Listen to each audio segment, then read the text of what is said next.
Hello students, তোমালোকক স্বাগতম জনাইছো আমাৰ YouTube চেনেলটোলৈ। আজি আমি ক্লাস 10 ৰ সায়েন্সৰ ইলেক্ট্ৰিসিটি চেপ্টাৰৰ যিখিনি ইনডেক্স কোৱেশ্চনছ ভিতৰ যিখিনি কোৱেশ্চন আছে সেইখিনি আমি ডিসকাস কৰিম। সো বলা ভিডিওটো আৰম্ভ কৰো। আমি প্ৰথম লৈছো পেজ নম্বৰ 200 ৰ যিখিনি কোৱেশ্চন আনসাৰ। ফাৰ্স্ট কোৱেশ্চনটো আছে what does an electric circuit mean? Asomiya medium both English আৰু অসমীয়া আসামিজ দুটা মিডিয়ামৰে আমি আজি কোৱেশ্চন আনসাৰ ডিসকাস কৰিম। English medium তোমালোকে question answer বোৰ পাবা আৰু Assamese medium পাবা। ইয়াতে কৈছে what does electric circuit mean আৰু অসমীয়াত কৈছে এটা বৈদ্যুতিক বৰ্তনী বুলিলে কি বুজা। আমি যিখিনি সায়েন্সৰ লাইন বাই লাইন সিৰিজ হেতু আমি কৰি আছিলো পাৰ্ট 4 লৈকে হৈছে আৰু বাকিখিনি কন্টিনিউ কৰিম আৰু তাৰ মাজতে আমি এই ভিডিওটো আগবঢ়াইছো। ইয়াতে যিখিনি আমি সলিউশন দিম তাতে আমি পঢ়িছিলো যে ইলেক্ট্ৰিক সাৰ্কিট মানে কি, বৈদ্যুতিক বৰ্তনী মানে কি, ঠিক আছে, তাত দি থোৱা আছে। So hey line আমি লিখি দিলে হ'ব। So এই কোৱেশ্চনটোৰ আনসাৰ কি হ'ব? আনসাৰ হ'ব a continuous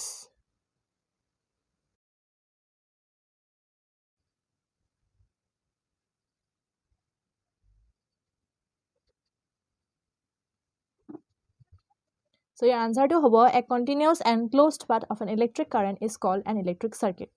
আৰু অসমীয়াত আমি কি লিখিম আনসাৰটো?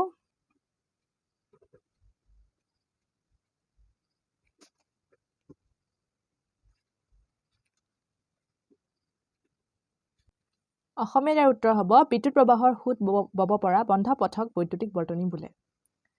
এতিয়া আমি দ্বিতীয় প্ৰশ্নটোলৈ যাম। ইয়াতে দ্বিতীয় প্ৰশ্নটোত কৈছে যে define the unit of current. প্ৰবাহৰ এককৰ সংজ্ঞা দিয়া। আমি প্ৰবাহ পঢ়িছিলো, কাৰেন্ট পঢ়িছিলো, ঠিক আছে। সো কাৰেন্টৰ একক কি পঢ়িছিলো আমি? কাৰেন্টৰ ইউনিট হৈছিলে এম্পিয়াৰ, এসআই ইউনিট হৈছে এম্পিয়াৰ। সো সেই এসআই ইউনিটটো আমি ডিফাইন সংজ্ঞা দিব কৈছে, আমি এনেকৈ লিখিম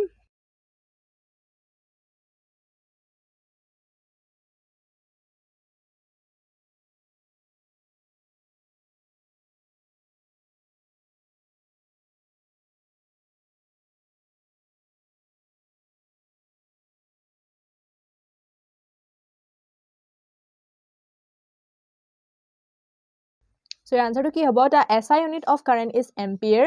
1 ampere is defined by the flow of 1 coulomb of charge per second. Currentৰ SI unit হৈছে ampere আৰু 1 ampere বুলি ক'লে আমি কি বুজো? Definition সংজ্ঞাত হৈছে ইয়াৰ যে যেতিয়া 1 সেকেন্ডত প্ৰতি সেকেন্ডত 1 কুলম চাৰ্জ পাৰ হয় হেতু তেতিয়া আমি কওঁ 1 ampere, 1 ampere। তেনে অসমীয়াত আমি লিখিম অসমীয়াৰ উত্তৰ হ'ব বিদ্যুৎ প্ৰবাহৰ SI একক হ'ল এম্পিয়াৰ। কোনো এক পৰিবাহীৰ মাজেৰে প্ৰবাহিত বিদ্যুৎ প্ৰবাহক 1 এম্পিয়াৰ বুলি কোৱা হয় যদিহে পৰিবাহীৰ কোনো অংশৰে 1 সেকেন্ডত 1 কুলম আধান প্ৰবাহিত হয়। আমি গম পাইছো বিদ্যুৎ প্ৰবাহৰ SI একক হ'ল এম্পিয়াৰ, প্ৰবাহ মানে ইয়াত কাৰেন্ট। সো কোনো এক পৰিবাহীৰ মাজেৰে যিখিনি বিদ্যুৎ প্ৰবাহিত হয় তাক 1 এম্পিয়াৰ বুলি কোৱা হ'ব যদিহে পৰিবাহীৰ কোনো অংশৰ 1 সেকেন্ডত, এই কথা মনত ৰাখিবা, 1 সেকেন্ডত 1 কুলম আধান প্ৰবাহিত হয়। 1 সেকেন্ডত 1 কুলম চাৰ্জ, ঠিক আছে। 1 সেকেন্ডত 1 কুলম চাৰ্জ যদি প্ৰবাহিত হয় তেতিয়া তাক কোৱা হ'ব 1 এম্পিয়াৰ কাৰেন্ট বা 1 এম্পিয়াৰ প্ৰবাহ। 3 নম্বৰ প্ৰশ্ন কি বুলি কৈছে চোৱা, calculate the number of electrons constituting 1 coulomb of charge. 1 coulomb আধান হ'বলৈ প্ৰয়োজন হোৱা ইলেক্ট্ৰনৰ সংখ্যা গণনা কৰা। এটো আমি গণনা কৰি দেখাব লাগিব যে 1 কুলম আধান হ'বলৈ আমাৰ ইলেক্ট্ৰন কিমান প্ৰয়োজন হয়। আমি পাইছিলো যে আমাৰ কিতাপত লিখা আছে যে 6 × 10⁻18 টা ইলেক্ট্ৰন লাগে আমাৰ 1 কুলম হ'বলৈ, ঠিক আছে।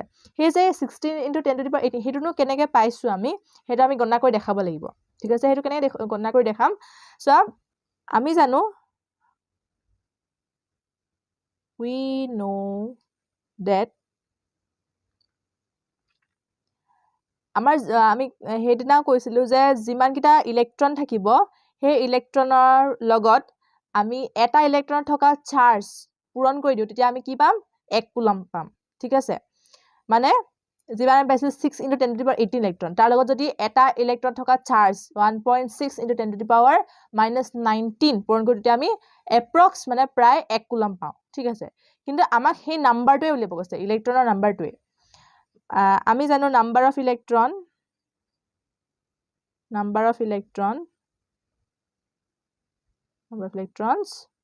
তাৰ লগত আমি যদি পূৰণ কৰি দিও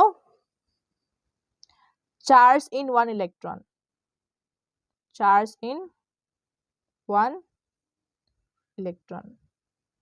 ঠিক আছে। মানে এটা ইলেক্ট্ৰন থকা চাৰ্জ সেইখিনি গলে কিমান পাম?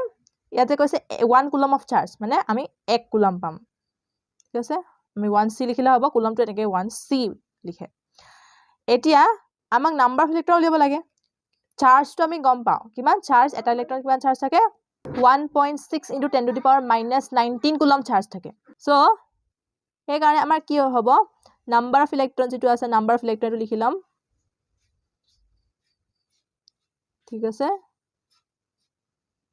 পূৰণ চাৰ্জ ইন 1 ইলেক্ট্ৰন এটা ইলেক্ট্ৰন কিমান চাৰ্জ পাইছিলো আমি 1.6 into 10 to the power minus 19 coulomb এটো কৰিলে আমাৰ কিমান লবগে ইকুৱেল 1 কুলম ঠিক আছে এটা ইকুৱেল 1 কুলম আছিল এতিয়া এই নাম্বাৰ অফ ইলেক্ট্ৰনটো উলিয়াব লাগে আমি তো সেই কাৰণে আমি এখিনি কি কৰিম 1.6 into 10 to the power minus 19 এফালে লৈ যাম এফালে পূৰণ হৈছে এফালে হৰণ হৈ যাব ঠিক আছে তো কি ওলাব Second number of electron কিমান হ'ব number of electron equal কিমান ল'ব 1 টো ওপৰত আহি যাব আৰু 1.6 into এটো তলত 10 to the power minus 19 এই আমি সিম্পলিফাই কৰিম এতিয়া এটো আমি লিখিব পাৰো 16 into 10 to the power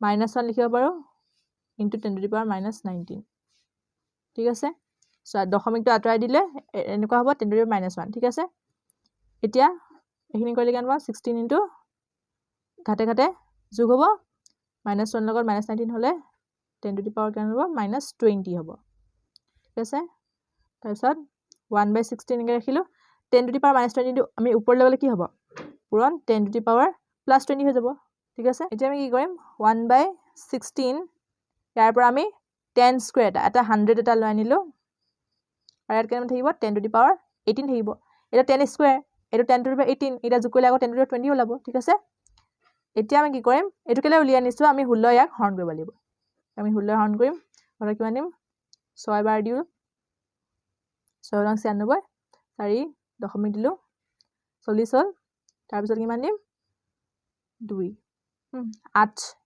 হল আকৌ দশমিকৰ শূন্য আহিলে 5 হল আকি তো কি হ'ব 6.25 into এফালে 10 to the power 18 আছে 10 to the power 18 সো ইমান কিটা ইলেক্ট্ৰন আমাৰ লাগিব নাম্বাৰ অফ ইলেক্ট্ৰন কিমান 6.25 into 10 to the power 18 যদি আমি কিতাপত দিয়া আছে 6 into 10 to the power 18 মানে এই 25 টো দিয়া নাই মানে প্ৰায় ধৰিছে কিন্তু এক্স্যাক্টলি আমি কবলৈ গলে 6.25 into 10 to the power 18 so এটিকে দেখাব লাগিব আৰু অসমীয়া মিডিয়ামৰ বাবে তাহলে কি কৰিবা পদ্ধতিটো গম পাইছে নাম্বাৰ অফ ইলেক্ট্ৰনৰ ঠাইত কি লিখিবা